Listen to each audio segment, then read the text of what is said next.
থ্রোম্বোএম্বোলিজমে চলে আসি। Due to immobilize there are maybe changes of deep vein thrombosis and the pulmonary embolism.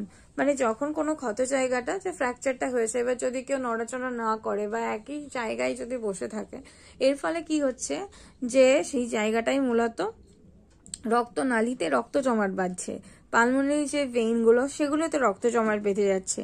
Shock, hypovolemic and the hemorrhagic shock due to the severe blood loss in case of large fracture। যখন কোনো একটা বড় কোনো fracture হচ্ছে মানুষের কোনো একজন পার্সনের, তখন হাইপোভলিউমিক মানে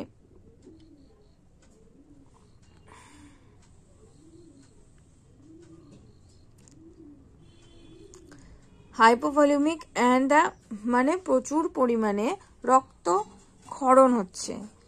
হ্যামারেজিক শক মানে রক্তপাত হচ্ছে প্রচুর পরিমাণে, এর ফলে সে